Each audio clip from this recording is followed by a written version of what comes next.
You have details of all these stories and more. Let's know what you make of the stories we have for you tonight on our various social media platforms. The news now in detail, and management of some senior high schools have described the December 4 reopening for freshers as untimely and rushed, putting undue pressure on parents, students and teachers. George Quenin and Ivy Nakohoi Hesse were in some schools and reports.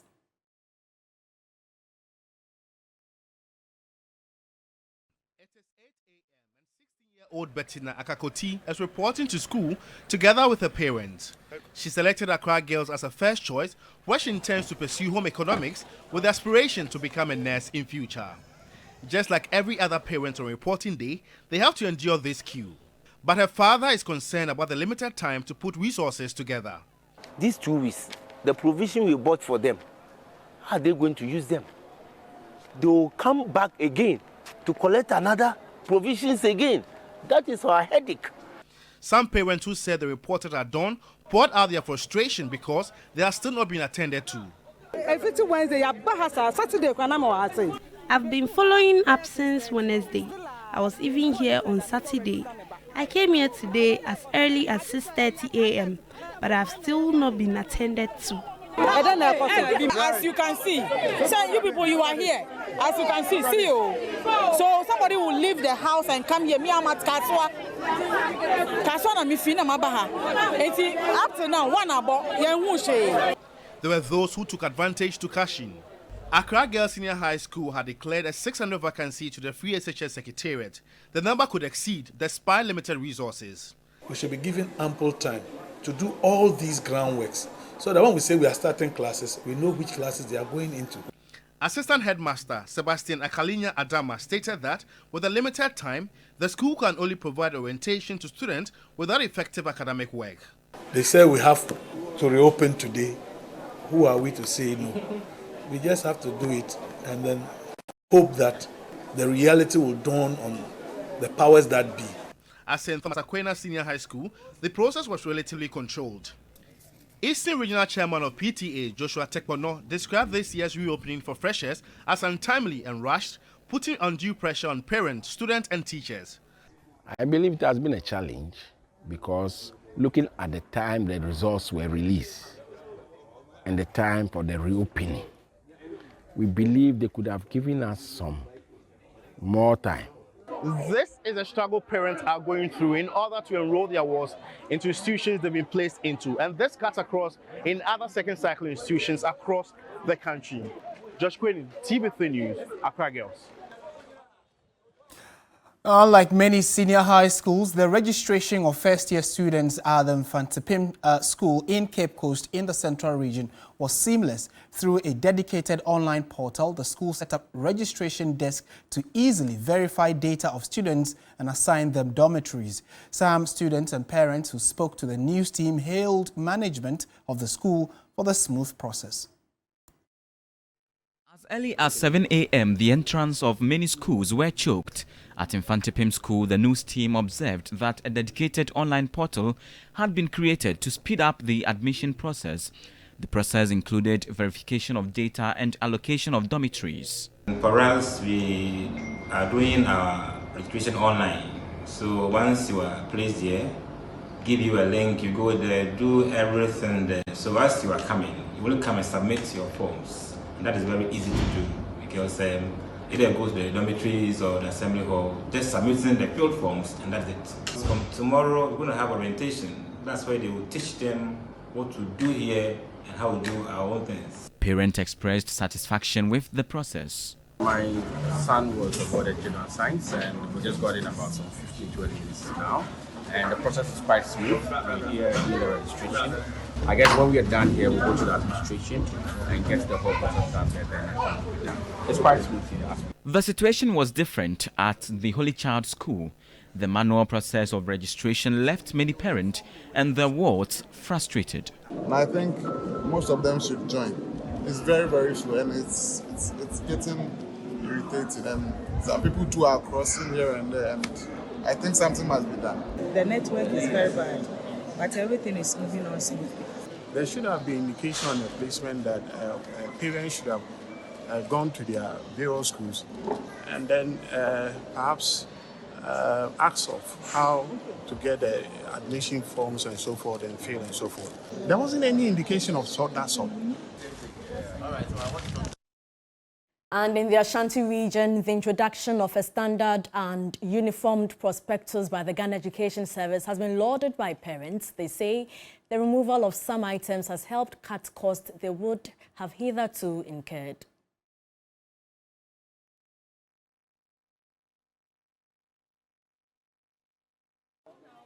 It was all joy for most of the first-year students who are eager to begin their senior high education journey as they report to school on Monday, December 4. Hundreds trooped to Kumasi Secondary Technical School to register. Parents were satisfied with the arrangement and the move by GES to review the prospectus. For those years back, the items that we were putting in were not too much. But so far, I think we shall manage it. At Sekafia Islamic Senior High, most students are yet to report, but parents were in to check and pick up the admission letter of their children. We are fully prepared for them. We are in school. Everything is ready. Everything for them. In fact, they've also started coming. But at the Kumasi Technical Institute, where a solution center has been set up by the Ghana Education Service to address issues regarding school placement, frustration is written on the faces of parents and their wards. While some want their school changed, others are now fighting for placement. Over 100,000 students did not get placement in any school nationwide. Parents should exercise a little bit of patience. Every child qualified will be placed. Every child qualified will get a school and study. So we are appealing to them. Today is reopening day. It doesn't mean the door is closed. We are here this week, next week, until last student is placed. The Ghana Education Service wants parents to show interest and be involved in the selection of schools for their children. Ibrahim Abubakar, TV3, Kumasi. Meanwhile, hundreds of potential senior high school students still face placement challenges. Many applicants and their parents were at the Nat Hall in Accra in a desperate bid to secure a senior high school spot. Judith Brown has the rest of the story. It's been barely 2 weeks since placements were released for prospective senior high school students. And although students are to report to school effective December 4, behind me are a myriad of parents who have come with their wards as a result of various placement challenges. We chose the residency to be boarding, but they were given day, and looking at the distance, we had to come here and make sure the school is changed. We are coming from Tema, but the school is given at Adan Senior High. And that's very far, so we are here to change the school as well. Well, here at the Nat Hall, challenges such as no placements, change of school, change of status, that is from boarding today or vice versa, and change of program are being resolved. And evidently, the number of people here are overwhelming.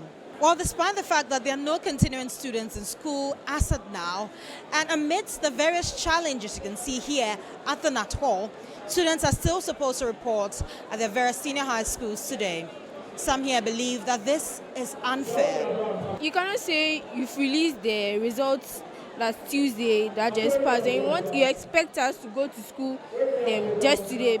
You know that the economy is in a bad state, and you know that nowadays in this era, just to get money is very difficult. You have to work hard. For many, the process is hectic, and hopes of getting their problem solved are bleak. The books where we are supposed to select the schools from are limited. So it's like we are in a queue waiting for books to select schools for him, which is also wasting our time. Actually, we are also workers, we work. So we have to go and then we have to do this fast and then go and follow our work. Judith Brown, TV3 News, Nat Hall, Accra. Let's speak to the Executive Director of EduWatch, Kofi Asare. Thank you so much for your time. Kofi, we've heard the complaints from parents and management of the school singing a chorus of insufficient time for preparation. Meanwhile, the Education Minister in Parliament says there was enough stakeholder engagement with parents. Is the Ghana Education Services decision to insist on the December 4 reopening date justified? Well, I think that we've gone beyond the justification of the reopening date. As indicated countlessly, we are running a senior high school program, which is still not the ideal. We still have double track, or we are in transition, okay? And so ideally, one would have hoped that parents will have even 1 month to plan ahead after the awards being played in schools. But unfortunately, because we are running a transitional calendar and we are struggling to catch up with the rest of WAEC member countries, since 2021, we haven't written WASI with our counterparts from Sierra Leone, Gambia, Nigeria, and Liberia, okay? So we are running catch up, and there's a plan in place to ensure that in 2025, the current Form 2 students will write WASI with West Africa. And then in 2026, the current batch, those who are going to school now, will also write WASI with West Africa. So yes, we agree fully that ideally parents should have had at least a month or about a month to plan adequately. But in view of the objective of catching up with West Africa, and trying to reset our academic calendar to the pre-COVID levels where teachers could plan their vacations properly, parents could plan their vacations properly, etc., etc. Until we get there, it will definitely involve sacrifices, which includes having limited time to prepare for school. It's unfortunate, but we will begin to reap the benefits of having a much more predictable academic calendar after we've managed to reset our academic calendar in line with the West African one and in line with the traditional Ghanaian academic calendar by 2025. Is 3 weeks enough to close this deficit? Last year, schools reopened in February.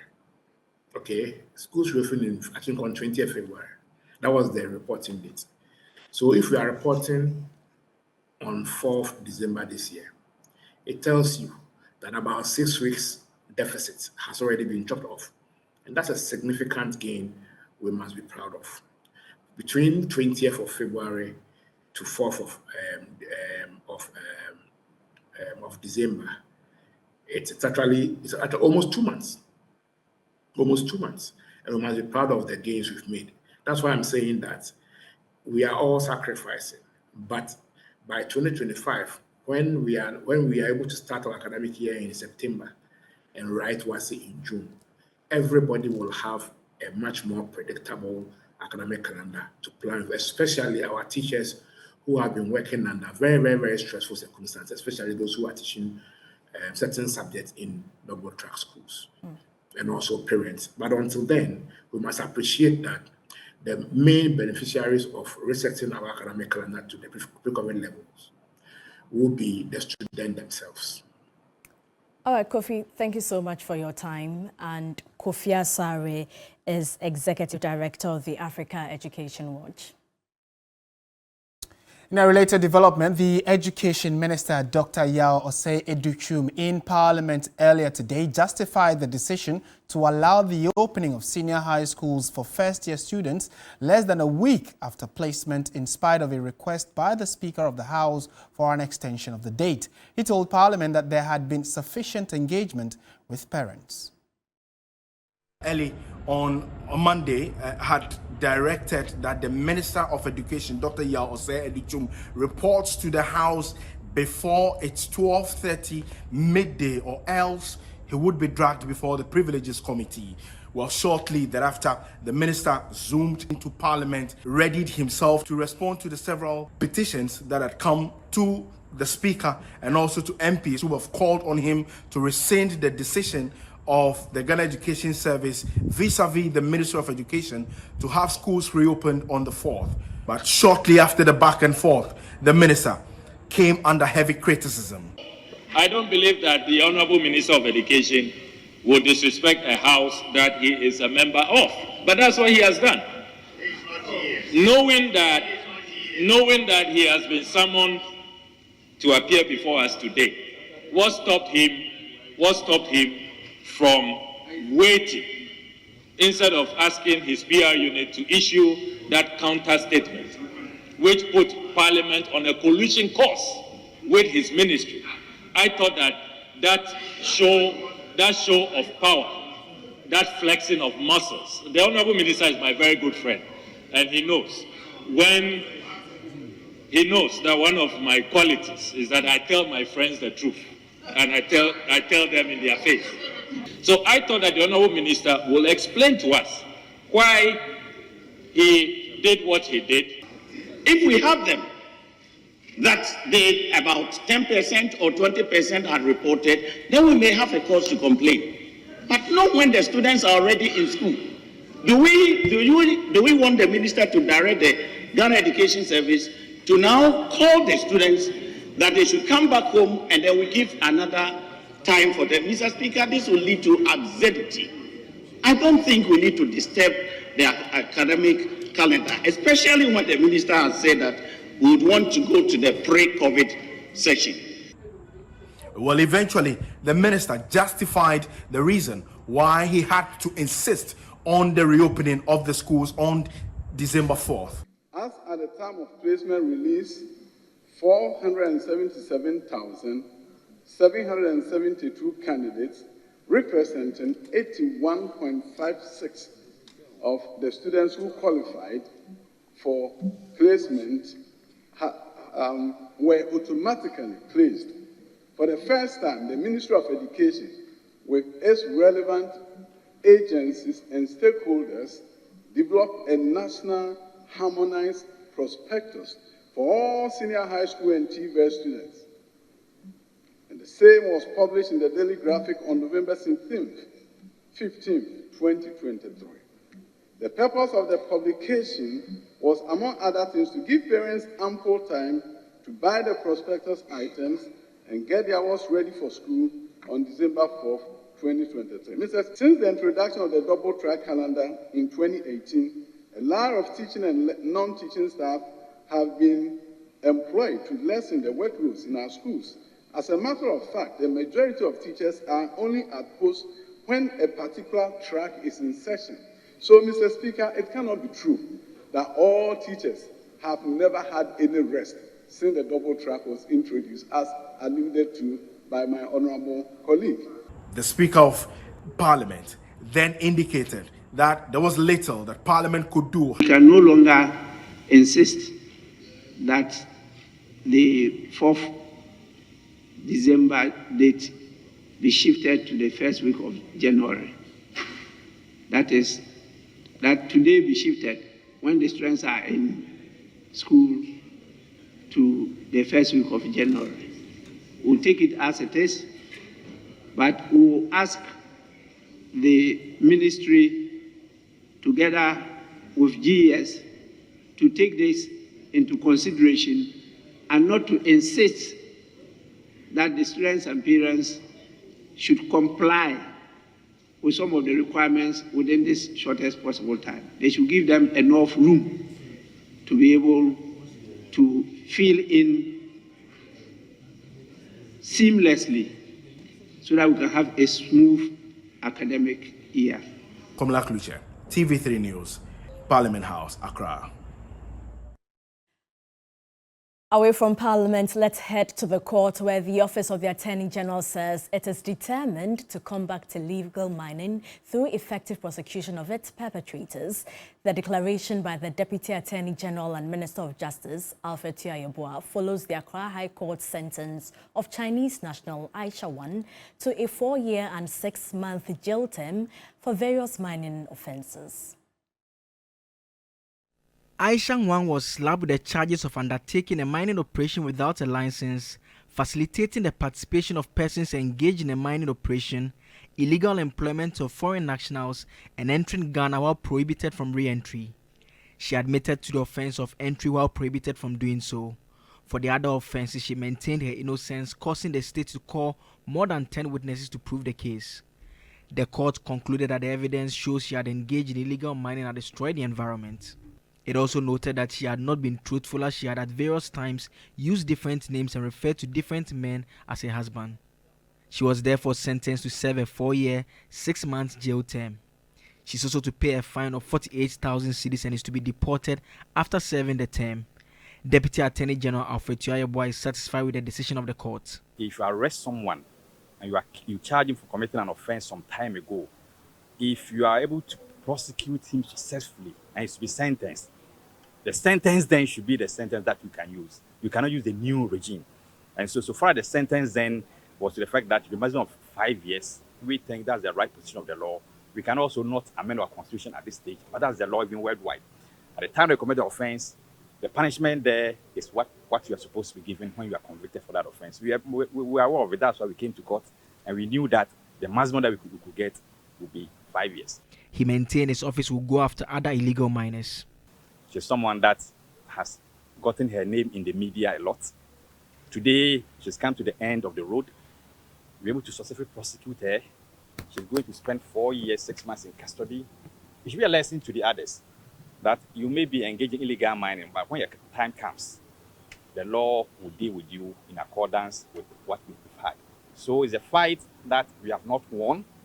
It's a fight that is a continuous one. As I just said, we all need to take part in the fight. Aisha is going today.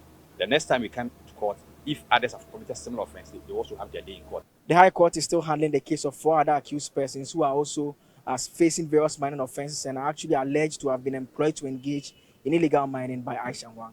For TV3 from the Law Court Complex, my name is Joseph Akable. Right, so it's been a 6-year journey, right, from 2017 up until now. Now we have judgment. But let's take you down memory lane as regards how this whole Aisha Wang conversation started. On the 5th of May 2017, she was arrested alongside 4 other Chinese nationals. They were all accused and were arraigned before the court. So that's when it started. A year after that, 19th December 2018, the Attorney General discontinued the case with Aisha Wang deported.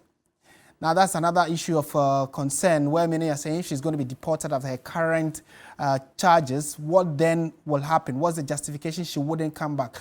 In 2022, the 2nd of September specifically, Aisha Wang was arrested in Kumasi after security agents found out she had returned into the Ghanaian jurisdiction. And right after that, now you know that the case was sent to court.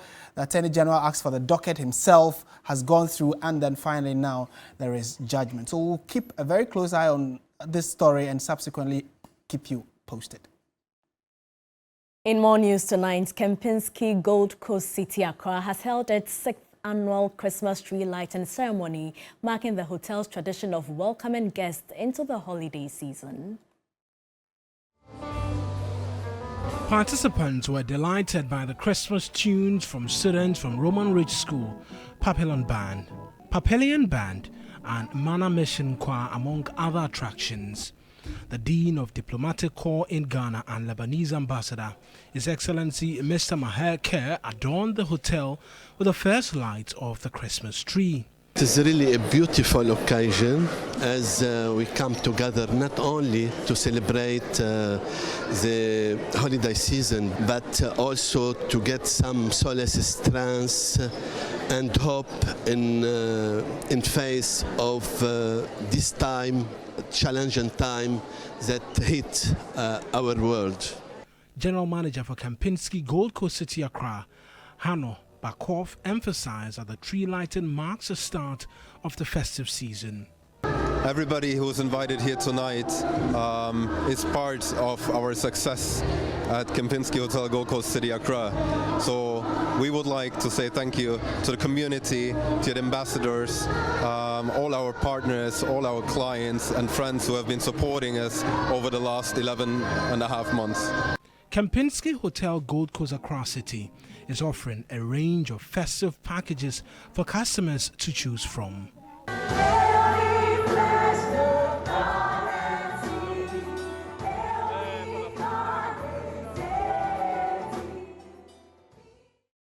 Right, so Christmas is in the air. In studio, you can see we have our own Christmas tree, right? All right, so stay with us. We have many more stories for you right after this break. This is News 360.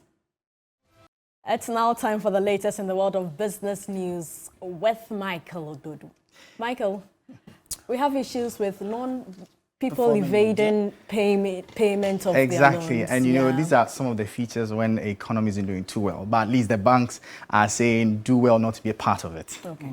All right then. Hello there. Good evening. Welcome to the business segment here on News 360. I'm Michael Obodu. Straight into our top story now. Chief Executive Officer of the Ghana Association of Banks, John Iwa, is sounding the alarm on the country's rising non-performing loan rate, urging Ghanaians to step up and fight against loan defaulters.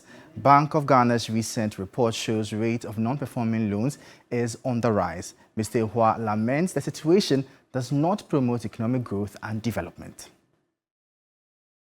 Ghana's non-performing loans ratio stood at 20% in August 2023 compared to the previous month's ratio of 19.1%, making it one of the highest in the sub-region. According to the president of the Ghana Association of Banks, this has become an albatross around the necks of financial institution managers. As participants within the financial system, we should all be worried that if a borrower takes money and uses all kinds of gimmicks within the judicial system, the court, the lands commission, whoever or whatever state institution has to do something to ensure that the bank is able to recover, and that is not done, it goes to the heart of financial intermediation. He urges every Ghanaian to join in the fight against reducing the current rate of non-performing loans. When you take a loan from a banking system, your number one priority is how am I going to pay back? If you check with the MTOs and the other, I'm talking about the mobile financial service providers, those undertaking micro lending. You find, I'm sure you know people when you want to transfer money to their mobile account, they say, oh, no, don't use this number, use that number. Don't do it. If they say don't transfer to my number, transfer to that number. Now, the director of the Center for Environmental Management and Sustainable Energy, Benjamin Nsia, has called for a more comprehensive investigation to identify the root cause of contaminated fuel on the market. This follows complaints by several users, a development the National Petroleum Authority (NPA) has confirmed is due to the presence of high magnesium counts in this contaminated fuel. Benjamin Nsia noted the issue highlights the need for stricter monitoring and regulation of fuel quality in Ghana. Identifying and addressing the source of contamination is essential to prevent further harm to vehicles and the environment. Products could be contaminated whilst importing them into the country, or they were bought in that form. So we have to look at that side. The second is that maybe through transporting the product from the various cargoes to the mooring system through to the storage facilities, there could be certain corrosive elements within the transporting or the pipes or lines that transported this product. Storage and discharging some maybe recalcitrants or maybe some criminals within the industry could maybe blend these products or magnesium into some of these fuel products to increase the quantity so that they can sell to the petroleum user. So these are the levels that I think that if we broaden the investigation or the scope of argument, I think we will know where actually the problem is and not limited to gold for oil.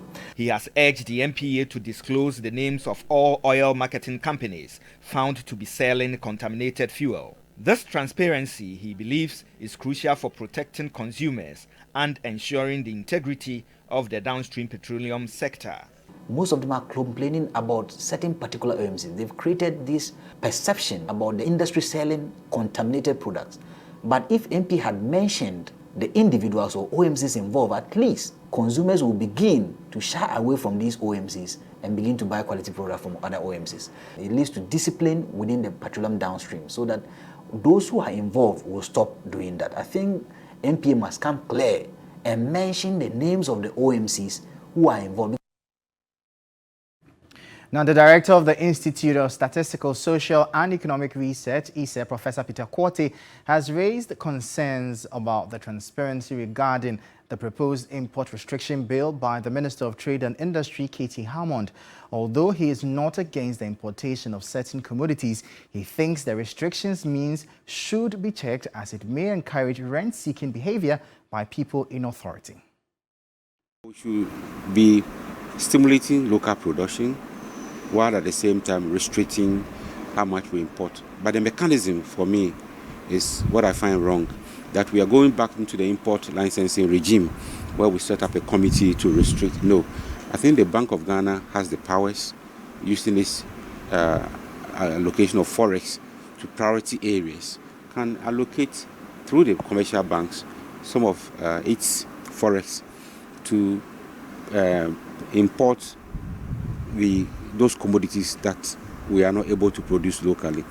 And then when people import them without going through the system, there should be a way of imposing penalties on them to make it less competitive, to deter them from doing that. So there is a way to do that rather than setting up a committee of people. You are not too sure who goes on the committee, how transparent they will operate, and it leads to rent-seeking behavior, patronage, and it doesn't augur well for any economy. Thank you. In a bid to position Ghana as the most business-friendly nation in Africa, the Ministry of Trade and Industry is poised to present the Business Regulatory Reforms Commission Bill to Parliament in the upcoming weeks. During the Australian Ghana Chamber of Commerce and Industry launch, Minister Katie Hammond emphasized the government's dedication to creating an inviting atmosphere for foreign enterprises. I can assure you and your community that Ghana remains committed to providing a conducive environment for the Australian companies to thrive. We continuously working to streamline regulations, improve infrastructure, and enhance the ease of doing business in the country. Indeed, it's for this reason that I particularly shown interest in submitting a draft of a bill for the reforms of our regulations, the Business Regulatory Reforms Bill. I'm sure sometime in the first quarter of our parliamentary sitting, we should be able to pass it into law to regulate doing business in the country, and also to make sure that the arteries of it are opened up. And that'll be all for the business segment here on News 360. I am Michael Lobodu. Up next, the sports. Welcome back to News 360. Time now for sports. There are rumors. I like Porsche's now. Okay. Yeah, the rumors. Yeah, Porsche is Are you done? So there are rumors that there's a likelihood Eric Ten Hag could be fired. Meanwhile, locally, Accra Hearts of Oak is also having its own conundrums with their manager, isn't it? Yeah, it looks like you have all the details, but let me just serve it to our audience now. And my name is Pierre Vignan, and I'm here to bring you the latest in the world of sports. Now, Koopman's departure from the Phobians followed a series of disappointing results, during which he suggested that the board had imposed restrictions on certain players. However, in a press conference held on Monday, the board has addressed Koopman's claims, stating unequivocally that the Dutch coach was solely responsible for player selection and had full control over the process. The board finds the head coach comments in the media very distasteful. The board has never told the coach not to field any player, and pointed to available records showing that Koopman had even used all except 2 players who were nursing injuries. And the 2 players are Eric Ofori-Antwi, who was a goalkeeper, and David Afrani, a defender. All right, now Legon Cities recorded a 2-0 victory over Great Olympics earlier today, thanks to strikes from Kwabena Boateng and Joseph Miracle. The Dade boys received 2 red cards, while their opponents received 1 red card, finishing with 9 and 10 respectively. The Royals have moved to 13th on the league log with 15 points, while Olympics are 11th with 16 points. Stephen Makwala, who has found the net for Asante Kotoko as they lead Brecum Chelsea in that particular one as well. We'll bring your details subsequently right here.